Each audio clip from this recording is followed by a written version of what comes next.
시고요. 오늘은 단단한 음식을 먹는 신앙이라는 제목으로 말씀을 전하도록 하겠습니다. 계속해서 히브리서 말씀을 전하는데요. 고민이 많아요. 결론은 예수 그리스도거든요. 결론은 예수 그리스도인데, 이 참 지겹겠다. 그러나 또 말씀은 늘 새롭잖아요. 이 새로운 것을 우리가 또 어떻게 받아들이느냐. 저는 성경대로 제가 전하는데 받아들이지 못하고 지겨워하면은 여러분들 책임입니다. 이렇게 책임을 좀 면해보고, 자, 오늘 본문에서는 신앙의 성장에 대해서 얘기를 하는데요. 이 성장, 신앙의 성장에 대해서 여러분들은 혹시 어떤 이해를 가지고 있나요? 우리가 우리가 흔히 성장하다고 할 때 사전적인 의미를 보면은 몸무게가 늘거나 키가 점점 크게 자라다, 또는 그 정도를 점점 크게 하거나 이전보다 나아지다, 이런 뜻입니다. 딱 보면은 대체로 외향적인 그런 모습에 대한 그런 정의가 되어 있는 것 같아요. 그런데 우리가 흔히 이제 성장이라고 하면은 그냥 겉으로만 자라는 것을 성장이라고 하지 않고 성숙하다라는 그런 의미를 우리가 포함시키죠. 그래서 어른이 되었다라는 그런 말을 쓰기도 하는데, 어른이 되었다고 할 때 그냥 덩치만 커지고 키만 자란 것을 어른이 되었다고 말을 하지는 않습니다. 우리가 정서적으로, 그리고 경제적으로 여러 가지 면에서 스스로를 책임지고 성장해 가는 것, 이 사회를 위해서 또 가정을 위해서 뭔가 책임을 다할 수 있는 그런 상태에 이르는 것, 이런 것들을 우리가 성장했다, 또 어른이 되었다, 이렇게 표현을 하겠죠. 그렇다면 우리가 이제 신앙의 성장이라는 것을 얘기할 때 이런 비슷한 맥락으로 얘기를 할 수 있을까? 오늘 그 점을 한번 생각해 봤으면 좋겠는데요. 오늘 본문 12절을 보면은 성도들이 복음을 받고서 벌써 선생이 되어야 하는데 여전히 어린아이 신앙에 머물러 있다는 책망을 하고 있습니다. 그러면서 하나님의 말씀의 초보가 무엇인지 다시 가르침을 받아야 한다. 단단한 음식은 못 먹고 젖이나 먹어야 할 자가 되었다, 이렇게 말씀을 합니다. 그러면서 13절에서는 이 젖을 먹는 어린아이는 의의 말씀을 경험하지 못한 자라고 말씀을 하고요. 또 14절에서 단단한 음식은 장성한 자의 것이다, 이렇게 말씀을 합니다. 그러니까 의의 말씀을 경험해야 장성한 사람이라는 거죠. 단단한 음식을 먹어야 성장했다고 할 수 있는 것이죠. 그렇다면 이 의미들이 뭘까? 먼저 이 의미를 살펴보기 전에 일반적인 개념으로 우리가 신앙의 성장을 설명하면 이렇게 말을 할 수도 있을 것 같아요. 예수를 믿고 구원받아서 더 이상 나를 위해 살지 않고 주님을 위해 사는 것, 하나님의 영광을 위해서 사는 것, 하나님께서 내게 주신 어떤 은혜와 능력을 가지고 이제 하나님의 뜻을 이루면서 사는 것, 그러니까 자신이 스스로 이 성장을 이루어가면서 하나님의 영광을 위해서 사는 것, 이런 것을 신앙의 성장이라고 설명할 수 있을 것 같아요. 이것이 이제 일반적인 개념이고요. 그런데 우리가 성경을 보면은 이런 개념과는 조금 다르게 이 신앙의 성장을 설명하는 것을 보게 됩니다. 우리가 이 오늘 본문 말씀에서 나오는 신앙의 성장을 잘 이해하기 위해서 먼저 에베소서와 골로새서에서 이 신앙의 성장에 대해서 어떻게 설명을 하는지 한번 보겠는데요. 먼저 에베소서 말씀입니다. 에베소서 4장 11절에서 16절까지 우리 같이 한번 읽어보도록 하겠습니다.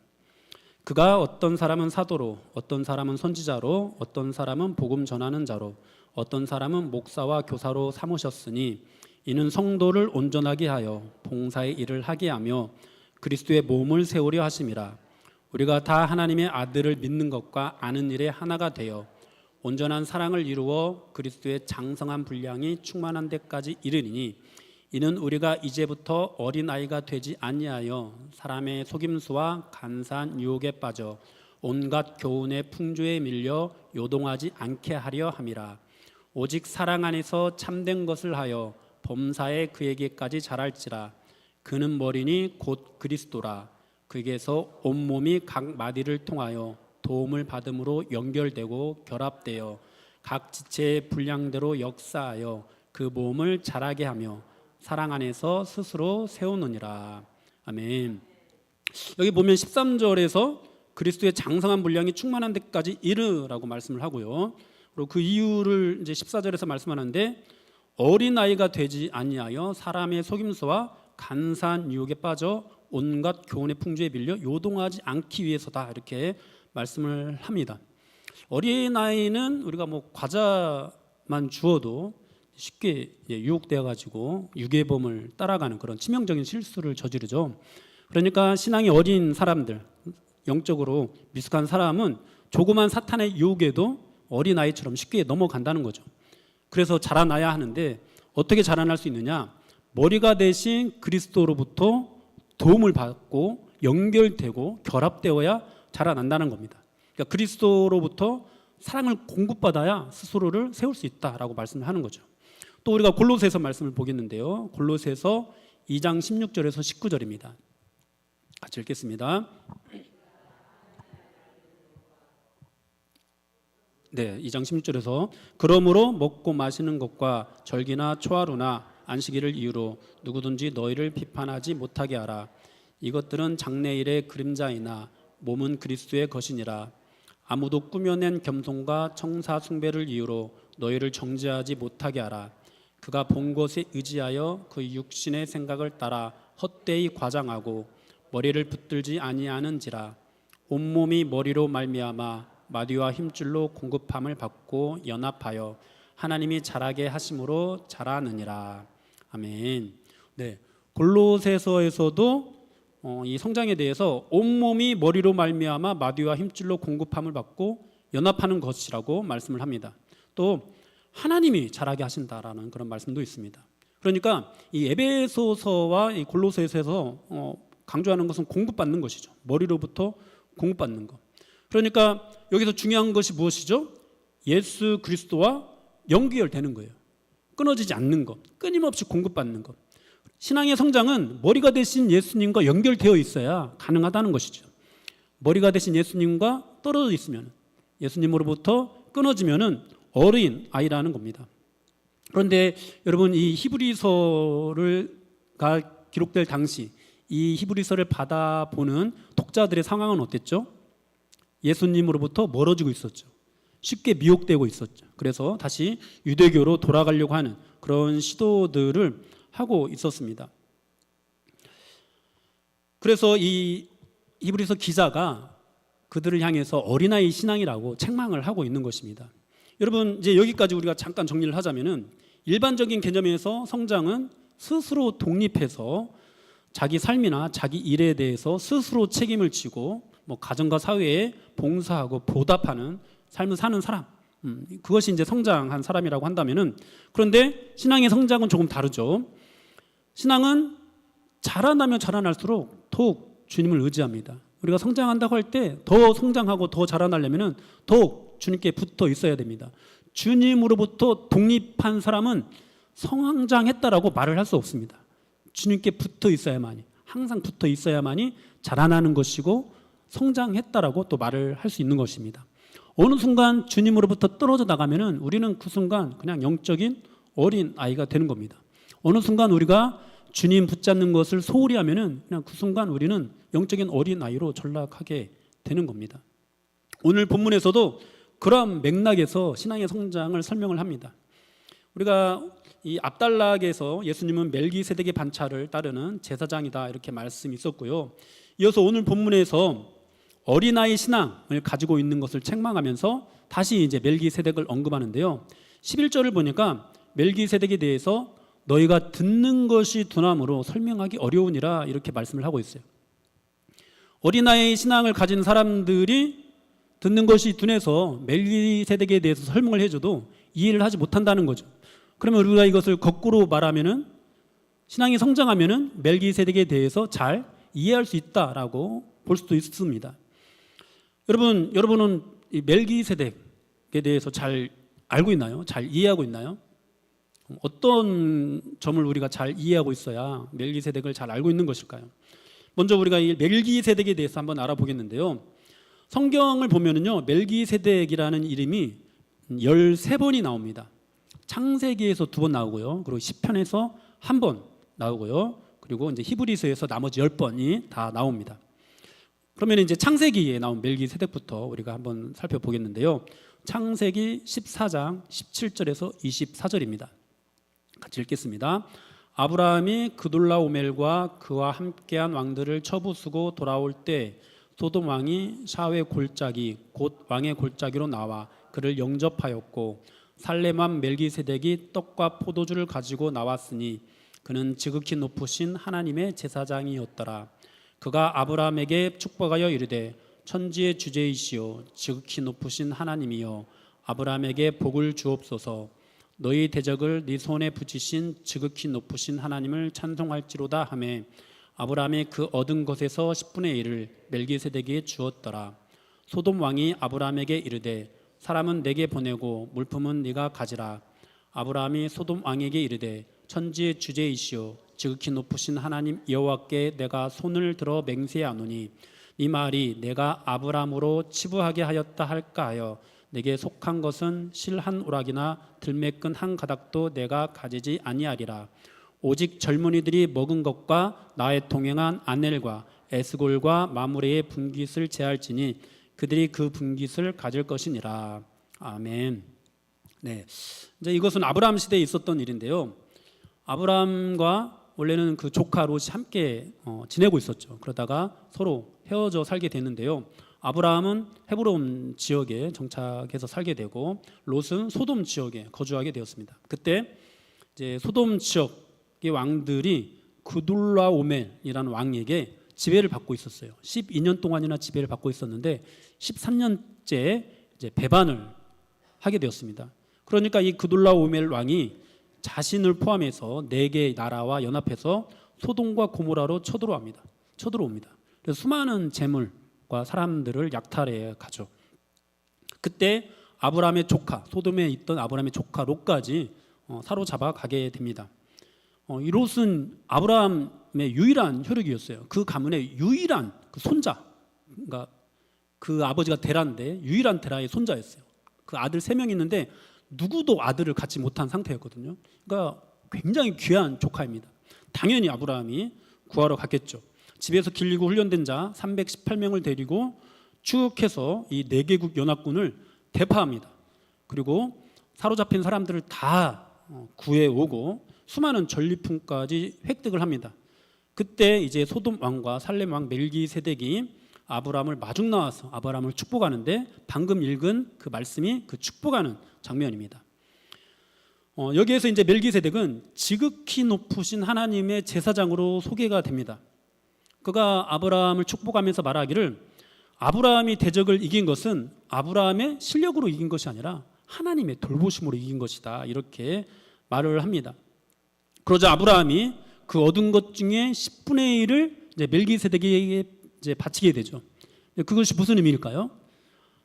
이 전쟁에서 싸워서 승리하게 된 것이 내 힘으로 된 것이 아니라 정말로 하나님의 도우심으로 된 것이라는 사실을 인정하는 거예요. 그렇게 인정하면서 10분의 1을 드리는 겁니다. 그때 또 이 소돔 왕이 사람들만 구해온 사람들만 돌려보내고 네가 취한 이 전리품들, 다시 찾아온 이 재물들까지 포함해서 그 적들에게서 빼앗은 그 모든 전리품들을 네가 가져도 된다라고 이렇게 말을 합니다. 당시 시대에서 이제 전쟁에서 이기면 전리품을 취하는 것은 전쟁에서 이기는 사람의 당연한 권리였어요. 그런데 아브라함이 이것을 거절합니다. 뭐라고 하면서 거절을 하느냐? 창세기 14장 23절을 보니까 네 말이 내가 아브라함으로 치부하게 하였다 할까 하여 네게 속한 것은 실로락이나 들매끈 한 가닥도 내가 가지지 아니하리라, 이렇게 말을 하면서 이제 거절을 하거든요. 이것이 무슨 말이냐면은 이제 소돔 왕이 전쟁에서 이긴 아브라함에게 그 보상을 취하라고 말을 하는 거예요.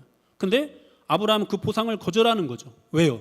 이 전쟁이 내 힘으로 이긴 것이 아니거든요. 하나님의 힘으로 이긴 것이거든요. 그렇게 전적으로 하나님의 도우심으로 이룬 일이라는 것을 인정하면서 이제 그것을 마치 내가 대단해서 이룬 성과라고 그 영광을 가로채지 않겠다라는 그런 의미인 것이죠. 여러분, 바로 신앙의 성장이 이러한 멜기세덱의 이야기를 아는 거예요. 자기를 부르신 분의 능력을 아는 것, 그리고 이 모든 전쟁, 우리가 이 싸움에서 승리하는 그 모든 이유가 내 힘과 내 능력으로 되는 것이 아니라 하나님의 도우심, 하나님의 은혜로 되는 것이다 라는 것을 인정하는 것, 이것이 바로 신앙의 성장인 것입니다. 여러분, 이 멜기세덱의 축복은요, 아브라함이 요청한 적이 없어요. 지극히 높으신 하나님의 제사장인 멜기세덱은 느닷없이 나타나서 아브라함을 축복합니다. 그것이 창세기 14장에서 이루어지거든요. 그리고 나서 창세기 15장, 이제 일방적으로 축복을 받고 창세기 15장에서 어떤 일이 일어나느냐, 아브라함이 믿음으로 의롭다함을 받습니다. 여러분, 마찬가지로 인간들에게 멜기세덱의 서열을 따라 이 땅에 오신 대제사장, 여러분, 인간들은요 이 대제사장을 요청한 적이 없어요. 그런데 하나님께서 일방적으로 어느 날 갑자기 인간들을 위해서 예수 그리스도를 이 땅에 보내주십니다. 예수님께서 큰 대제사장이 되셔서 우리를 축복하십니다. 그리고 우리는 그런 예수님을 믿고 의롭다 여김을 받습니다. 이것이 이제 이 멜기세덱에 관한 그런 이야기인 거예요. 이 창세기 이후로 멜기세덱에 대한 말씀은 한동안 나오지 않는데요. 그러다가 시편에 등장을 하죠.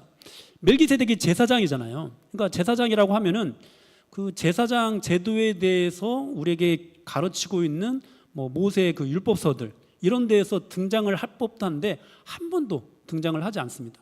그러다가 시편에서 등장을 하는데요. 시편 110편 1절에서 7절까지 말씀 우리 같이 한번 읽어보도록 하겠습니다. 여호와께서 내 주에게 말씀하시기를 내가 네 원수들로 내 발판이 되게 하기까지 너는 내 오른쪽에 앉아 있으라 하셨도다. 여호와께서 시온에서부터 주의 권능의 규를 내보내시리니 주는 원수들 중에서 다스리소서. 주의 권능의 날에 주의 백성이 거룩한 옷을 입고 즐거이 헌신하니 새벽 이슬 같은 주의 청년들이 주께 나오는도다. 여호와는 맹세하고 변하지 아니하시리라. 이르시기를 너는 멜기세덱의 서열을 따라 영원한 제사장이라 하셨도다. 주의 오른쪽에 계신 주께서 그의 노하시는 날에 왕들을 쳐서 깨뜨리실 것이라. 뭇 나라를 심판하여 시체로 가득하게 하시고 여러 나라의 머리를 쳐서 깨뜨리시며 길가의 시냇물을 마심으로 그의 머리를 드시리로다. 아멘. 여기서 이제 다윗이 너는 멜기세덱의 서열을 따라 영원한 제사장이라는 그런 말을 하는데요. 이것이 이제 예수님을 가리키거든요. 왜 이 예수님을 가리키는다고 확신을 하느냐? 예수님께서 마태복음 22장에서 이 시편을 인용을 해요. 뭐라고 하면서 인용을 하냐면은 다윗이 그리스도를 주라고 칭하였는데 어찌하여 그리스도가 다윗의 자손이 되겠느냐? 이렇게 말을 하면서 인용을 합니다. 그래서 우리는 이 시편 110편에서 말씀하는 멜기세덱의 서열을 따라오는 제사장이 예수님이라는 사실을 알 수 있습니다. 이처럼 멜기세덱은 그가 제사장인데도 불구하고 율법서에서는 전혀 언급이 없고 아브라함 시대에서 다윗의 시편으로 바로 연결이 되고요. 그리고 이제 신약에 와서 히브리서에 와서 예수님이 바로 그 멜기세덱의 반차를 따르는 제사장이라고 소개가 되고 있습니다. 아브라함이 멜기세덱을 알고 그에게 12조를 바치고 아브라함 자신이 얻은 승리가 하나님으로부터 말미암았음을 인정하면서 하나님께 영광을 돌렸던 것처럼 오늘날 우리도 예수 그리스도를 알고 예수 그리스도께 우리의 11조를 드리면서 우리의 모든 승리가 하나님으로부터 말미암았음을 인정해야 된다라는 그런 뜻이죠. 그것을 알지 못하면은 신앙의 성장했다고 말을 할 수 없는 거죠. 그것을 알아야, 그것을 전적으로 알아야, 그것을 그냥 지식으로만 알고 있는 것이 아니라 그것이 잠깐 뭐 그냥 이빨한 그런 고백으로만 우리가 내던지는 그런 정도로 아는 것이 아니라 진짜 모든 삶으로, 모든 나의 언행으로 그것을 알고 행할 때 신앙이 성장했다라고 말을 할 수 있는 것이죠. 여러분, 이 예수 그리스도를 아는 것, 멜기세덱을 아는 것, 이것이 얼마나 중요한지 베드로 사도도 이렇게 하나님의 말씀을 전하고 있습니다. 베드로후서 3장 17절 18절 말씀인데요. 같이 읽겠습니다. 그러므로 사랑하는 자들아 너희가 이것을 미리 알았은즉 무법한 자들의 미혹에 이끌려 너희가 굳센 데서 떨어질까 삼가라.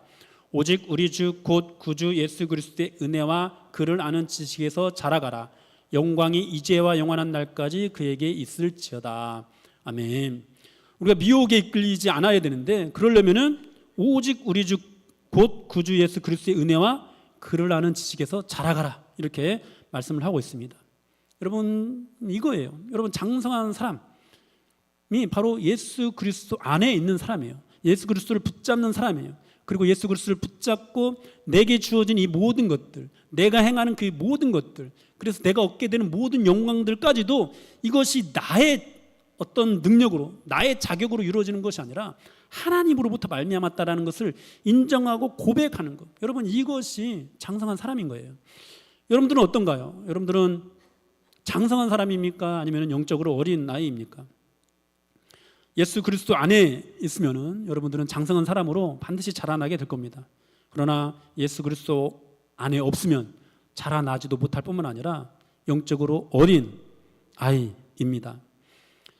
우리는 예수님을 믿는 믿음으로 신앙생활을 시작을 하죠. 그래서 예수 그리스도가 신앙의 기초라고 말을 하기도 합니다. 그러나 여러분 예수님은요, 단지 신앙의 기초만 되시는 분이 아니에요. 예수님은 순전하고 신령한 젖이 되기도 하지만 동시에 단단한 음식이 되기도 하는 분이십니다. 여러분, 로마서에서 이런 말씀이 있는데요. 로마서 1장 17절 우리 같이 읽겠습니다. 복음에는 하나님의 의가 나타나서 믿음으로 믿음에 이르게 하나니 기록된 바 오직 의는 믿음으로 말미암아 살리라 함과 같으니라. 아멘. 이 말씀을 보면은 믿음으로 믿음에 이르게 한다 이렇게 되어 있잖아요. 처음 나오는 이 믿음은요, 앞에 있는 믿음은 우리가 오직 은혜로 얻게 되는 구원 얻는 믿음을 가리킵니다. 그리고 뒤에 나오는 믿음은 어떤 믿음이냐면은 이제 처음 얻은 은혜로 얻은 이 믿음으로 구원의 완성에 이르기까지 자라나는 믿음입니다. 출애굽하는 이스라엘 백성들을 예로 들면 이렇게 이제 설명할 수 있습니다. 출애굽하는 이스라엘 백성들이 처음 이제 애굽 땅을 나올 때 홍해를 건너잖아요. 그리고 가나안 땅을 광야를 지나서 가나안 땅으로 들어가기 전에 또 요단강을 건너잖아요. 홍해를 건널 때는 이미 갈라져 있는 바다를 건너요. 갈라져 있는 바다이기 때문에 그냥 걸어갑니다. 눈에 갈라져 있는 것이 보이니까. 또 뒤쫓아오는 이 애국 군대들도 있으니까 막 사정없이 막 지나갑니다. 그런데 이제 가나안 땅에 들어가기 전 요단강을 건널 때는 어떤가요? 요단강은 멈추지 않아요. 흐르고 있어요. 여전히 흐르고 있는데 이스라엘 백성들이 발을 내딛는 순간 그 강물이 멈춰 서게 됩니다. 여러분, 우리가 신앙의 성장이 바로 그런 거예요. 믿음으로 믿음에 이르게 된다는 것은 우리가 전적인 하나님의 은혜로 구원받아서 홍해를 건너서 이 광야에서 훈련받고 그리고 결국에는 가나안 땅에 들어가는 것, 이 요단강을 건너서 가나안 땅에 들어가는 것을 의미해요. 그런데 우리가 처음 이제 예수 믿을 때, 구원 얻는 믿음을 얻을 때 내 죄를 고백하고 예수님을 나의 구주로 영접하는 것은 어렵지 않게 할 수 있습니다. 그런데요, 그렇게 쭉 자라나면서 요단강을 건너는 것은 이게 결코 쉬운 일이 아닙니다. 여러분, 흐르는 강물을 향해서 믿음으로 발을 내딛는 것은요, 정말 대단한 결단이 있어야 돼요.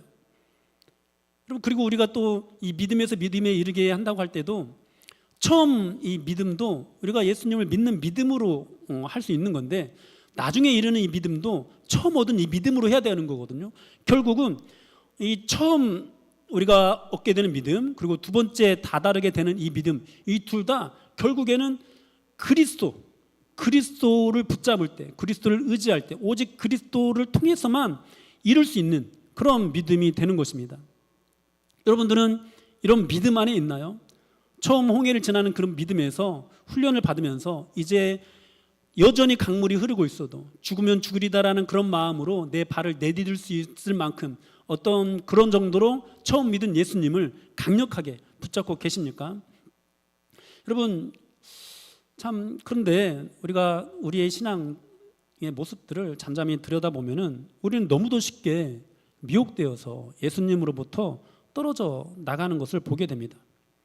너무도 쉽게 차라리 애굽으로 돌아가자, 애굽이 좋았다, 이런 말들을 내뱉으면서 불평을 합니다. 여러분, 아무리 우리가 그것을 좀 외면하려고 해도, 부인하려고 해도 어쩔 수 없는 사실인 것 같아요.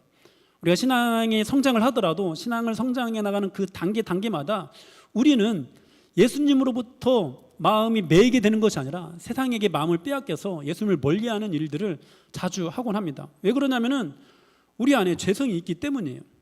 예수님을 외면하고 멀리하려는 본성이 있기 때문입니다. 우리가 흔히 뭔가 이 신앙적으로, 그러니까 종교적으로 뭔가 열심히 하면은 예수님으로부터 멀어지지 않았다라는 착각을 하기도 하는데요.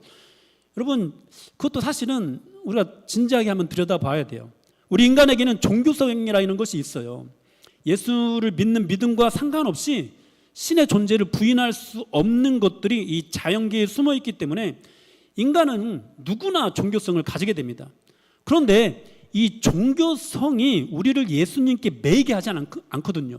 예수님을 알게 하지 않거든요. 예수님을 믿게 하지 않거든요.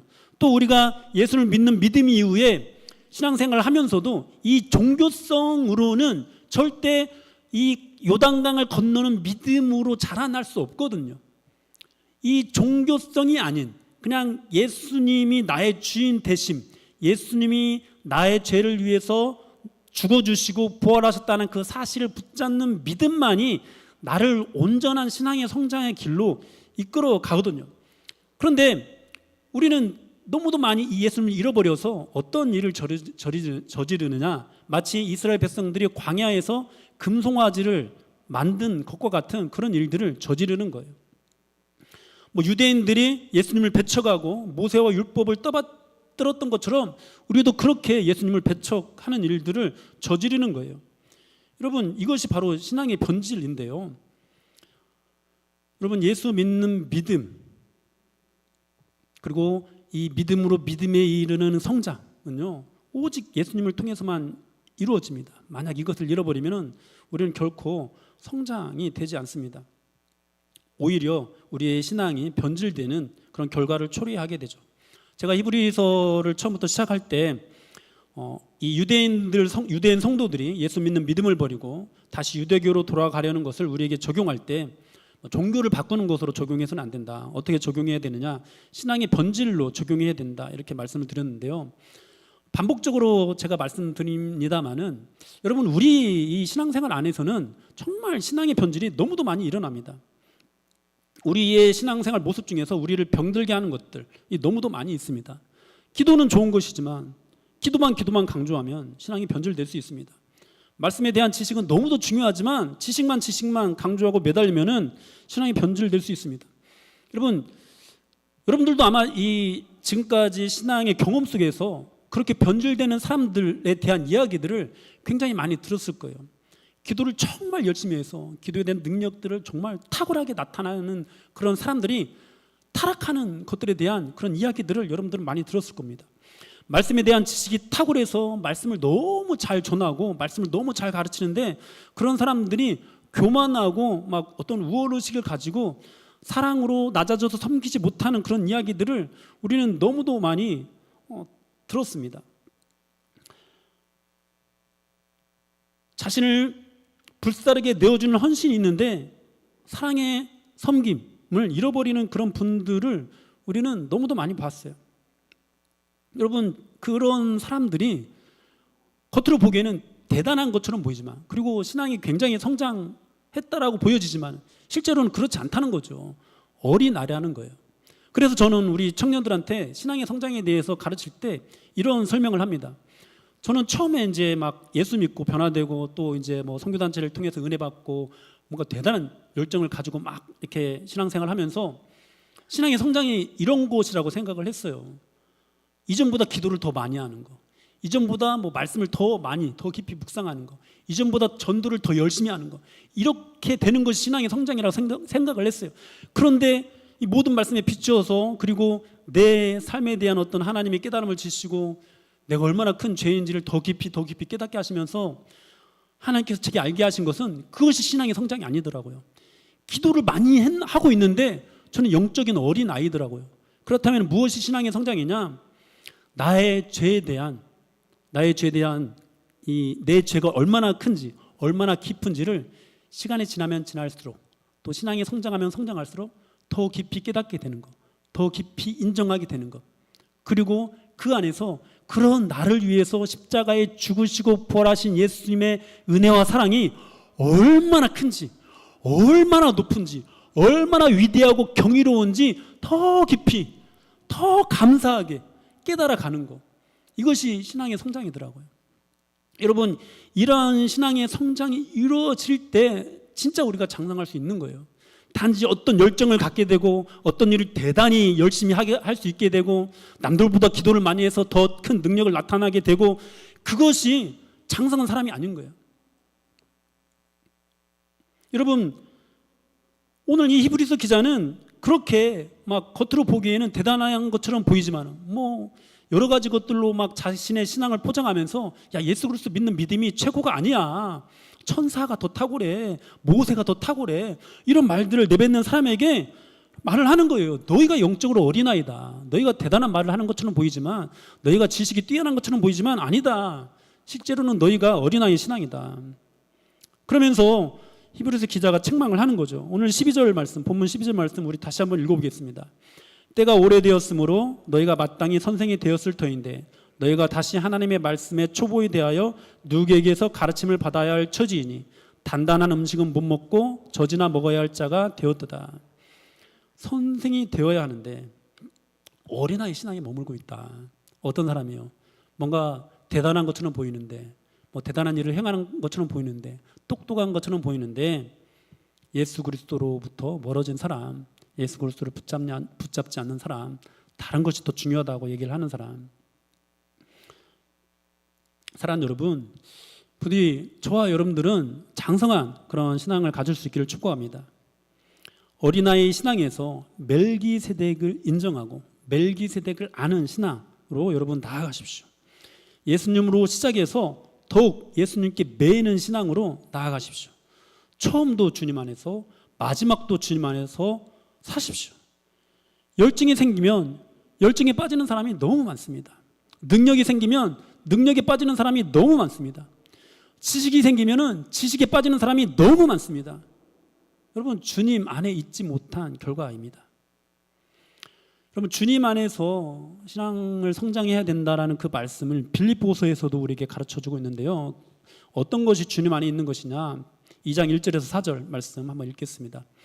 그러므로 그리스도 안에 무슨 권면이나 사랑의 무슨 위로나 성령의 무슨 교제나 국률이나 자비가 있거든 마음을 같이하여 같은 사랑을 가지고 뜻을 합하여 한 마음을 품어 아무 일이든지 다툼이나 허용으로 하지 말고 오직 겸손한 마음으로 각각 자기보다 남을 낮게 여기고 각각 자기 일을 돌볼 뿐더러 또한 각각 다른 사람들의 일을 돌보아 나의 기쁨을 충만하게 하라. 아멘. 그리스도 안에서 권면하고 위로하고 교제하는 이것이 어떤 것이라고요? 아무 일이든지 다툼이나 허용으로 하지 않고 겸손한 마음으로 자기보다 남을 낮게 여기면서 자기 일을 돌보고 이제 더 나아가서 다른 사람들의 일도 돌보는 것. 여러분, 이것이 그리스도 안에 있는 것입니다. 이것이 바로 장성한 사람들의 모습입니다. 그러면서 빌립보서에서는 계속 말씀을 하죠. 그리스도 예수의 마음을 품으라. 여러분, 이런 영적 성수, 이런 영적 성장을 우리 모두가 이룰 수 있어야 되겠습니다. 어떻게 영적 성장을 이루는가? 예수님 안에 있는 신앙에 대한 어떤 교훈들이 성경 곳곳에 나타나 있는데요. 먼저 탕자의 비유입니다. 여러분은 많은 능력을 소유해서 집을 나가는 탕자가 되지 마십시오. 집을 나가면은요, 내 멋대로 하게 되고 가진 것을 허비하게 될 뿐입니다. 여러분, 아버지 집에 거하십시오. 그러면은요, 아버지의 것이 내 것이 돼요. 아버지로부터 능력 받아서 그 능력 가지고 아버지를 떠나서 뭔가를 하려고 하지 마시고 아버지의 집에 거하면서 아버지의 것으로 무언가를 하십시오. 능력이 한이 없습니다. 절대 다 소비되지 않아요. 항상 차고 넘칩니다. 여러분, 또 포도나무 비유에서도 우리가 그걸 알 수가 있습니다. 여러분, 열매를 많이 맺기 위해서 애쓰는 신앙생활을 하지 마십시오. 무언가를 이루기 위해서 애쓰는 신앙생활을 하지 마십시오. 그저 포도나무에 잘 붙어있는 가지가 되기 위해서 힘쓰십시오. 열매를 아무리 많이 모아도 나무에 붙어있지 않으면 그 열매는 생명이 없는 거예요. 나무에 붙어있는 가지에 달린 열매가 생명이 있는 거예요. 여러분, 우리의 열정으로 맺는 열매들은 어쩌면은요, 생명이 없는 열매인지도 몰라요. 많은 교회들이 수많은 운동과 수많은 행사들을 통해서 막 사람들 동원해서 막 숫자를 늘리는 것은요, 어쩌면은요, 생명이 없는 열매인지도 몰라요. 물론 그렇게 해서라도 교회에 나오게 해서 하나님의 말씀을 듣게 하는 것은 의미가 있습니다. 그러나 그렇게 모아놓은 그 열매들, 생명 없는 열매들로 우리가 만족하면 안 되는 거예요.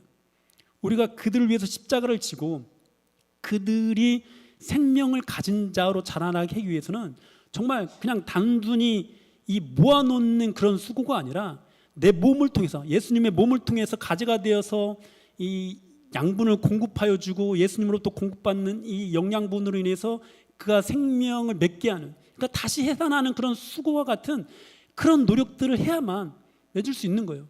우리 자녀들을 그냥 교회만 데려다 놓는다고 생명으로 맺혀지는 것이 아니라 그들을 위해서, 그들에게 어머니들이 육신의 생명을 주기 위해서 해산하는 고통을 하는 것처럼 그들에게 영적인 생명이 있게 하기 위해서 또 다른 수고를 수없이 해야 되는 것이죠. 여러분, 이 모든 것들이 우리가 나무에 붙어 있을 때 가능하게 됩니다.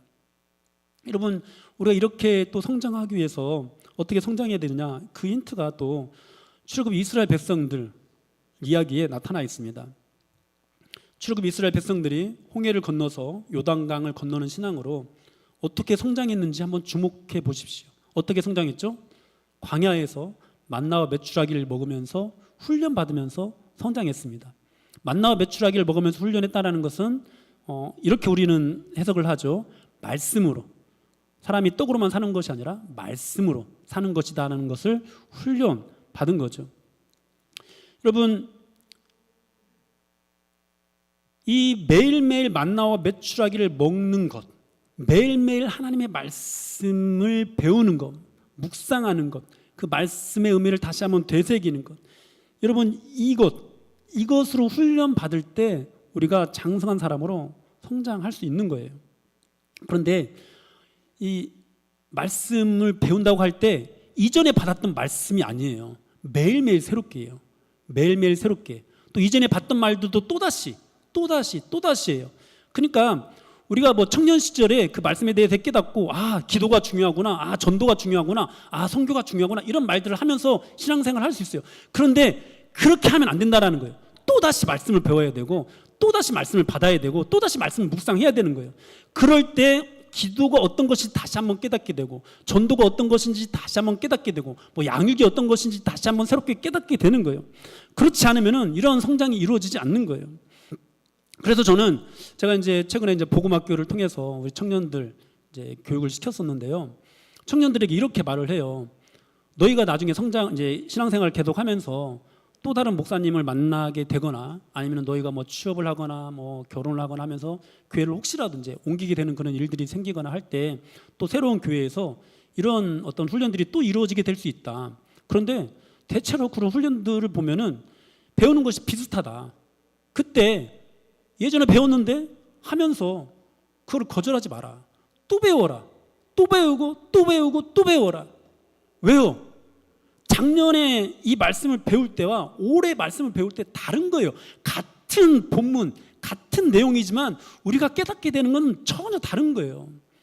날마다 만나와 메추라기는 먹어야 됩니다. 날마다 먹으면은 그것이 새로워지는 거예요. 그런데 우리는 이전에 깨달았던 그 말씀 그대로만 가지고 그것으로만 그냥 사는 거죠. 그것으로만 내 열정 막 쏟아붓는 거죠. 그게 아니라는 거죠. 이전에 받았던 거라도 그것이 그리스도를 머리로 해서 전체 안에서 아우러지고 같은 마음을 품고 같은 생각을 하면서 우리가 올바르게 성장하려면요, 반드시 날마다 공급받아야 됩니다. 날마다 똑같은 것이라 하더라도 또다시 공급받아야 합니다. 사랑하는 여러분, 그러면 여러분은 이미 알고 있는 말씀이라 하더라도 또 배우는 일을 주저하지 마십시오. 다시 말씀 앞에 서십시오. 그렇게 날마다 새롭게 주인의 살과 피를 먹으십시오. 오직 예수님으로만 진정한 신앙의 성장이 이루어진다는 사실을 기억하시고, 신앙이 성장하면 성장할수록 더욱더 예수 그리스도의 중심이 되고, 더욱더 말씀을 날마다 같은 말씀이라 하더라도 날마다 묵상하고 또 묵상하면서 그렇게 장성한 신앙으로 자라서 멜기세덱을 깊이 이해하고, 우리의 이 모든 것들이 나로 말미암은 것이 아니라 하나님으로부터 말미암았다는 것을 더 깊이 인정하고 더 깊이 고백하면서, 여러분, 그러면은요, 옆에 있는 사람을 대하는 것이 달라질 거예요. 연약한 사람을 대하는 것도 달라질 거고, 내 뜻이 관철되지 않을 때 그것을 대하는 태도도 달라지게 될 거고, 내가 다른 사람을 섬기는 태도도 달라지게 될 거고, 가르치는 태도도 달라지게 될 거예요. 여러분, 낮아져서 섬기게 될 거예요. 진정으로. 그렇게 단단한 음식을 먹고 진정한 신앙의 성장을 이루어가는 우리 모두가 될 수 있기를 주님의 이름으로 축복합니다. 우리 같이 찬양하고 기도하도록 하겠습니다.